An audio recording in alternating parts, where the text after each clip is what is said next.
नाज़रीन आदाब, मैं खालिद शहबाज, आप देख रहे हैं धमाल। पुराने शहर हैदराबाद के अवाम के लिए एक खुशखबरी ये है कि मेट्रो ट्रेन प्रोजेक्ट के तामीरी काम का 7 मार्च से फलकनुमा से आगाज होगा। Mister Revanth Reddy chief minister ने यह ऐलान किया। एक अरसे से पुराने शहर के अवाम का मुतालबा था कि पुराने शहर में भी मेट्रो रेल चलाई जाए। जनाब ताहिर बिन हमदान तेलंगाना उर्दू अकेडमी के चेयरमैन की हैसियत से 5 मार्च को जायजा लेंगे। जनाब ताहिर बिन हमदान कांग्रेस के सीनियर तरीन कायद हैं और इन्होंने कांग्रेस की इख्तिदार की वापसी के लिए जबरदस्त जिद्दोजहद की।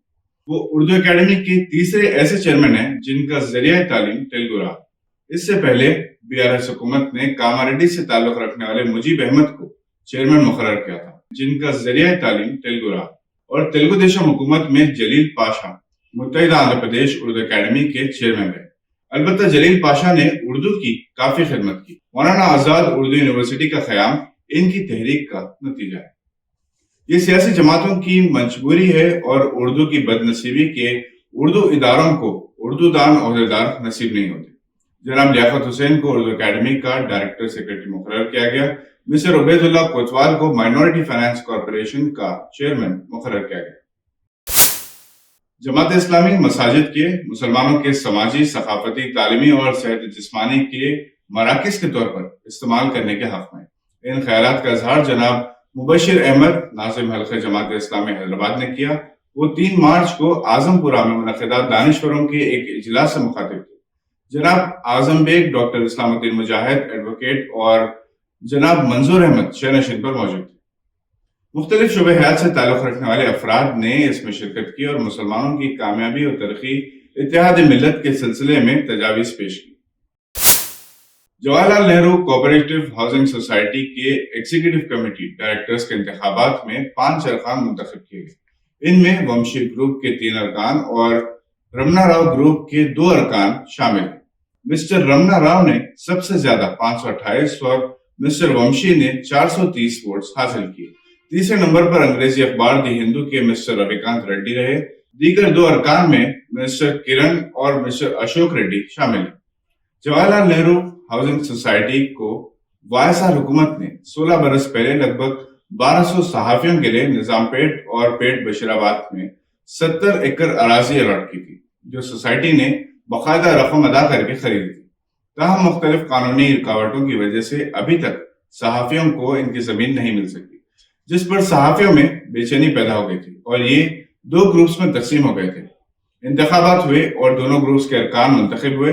चूंकि सुप्रीम कोर्ट का फैसला सहाफियों के हक में आ चुका है, इसके बावजूद केसीआर हुकूमत की बददियानती और गैर जरूरी टालमटोल की वजह से फैसले के 1.5 साल बाद भी मामला चुका तो है और अभी तक 70 से ज्यादा सहाफी अपनी जाती जमीन की आस में दुनिया से रुखसत हो चुके।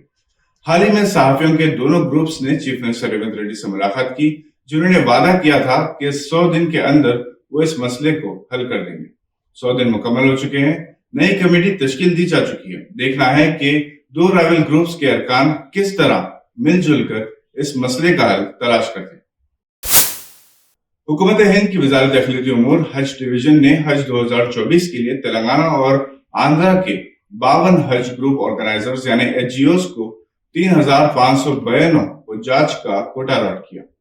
ये कोटा कैटेगरी 1 और कैटेगरी 2 के तहत अलॉट किया गया है। इनमें तेलंगाना के 18 हज ग्रुप ऑर्गेनाइजर्स को कैटेगरी 1 के तहत 1833 और कैटेगरी 2 के तहत 1052 हुज्जाज का कोटा अलॉट हुआ।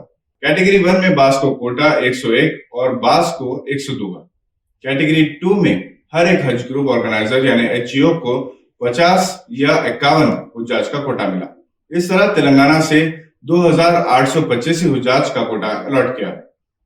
आंध्रा में एक हज ग्रुप ऑर्गेनाइजर को कैटेगरी 1 के तहत 102 और 12 हज ऑर्गेनाइजर्स को फीकस 50 या 51 हुज्जाज का कोटा अलॉट हुआ।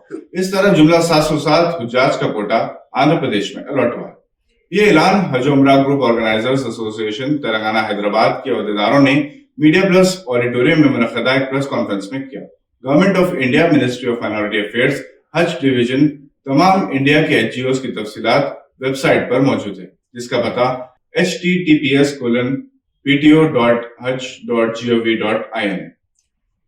اس کے علاوہ آندھرا ایچ کی ویب سائٹ www.hgos.in/how-to-join پر دستیاب ہے۔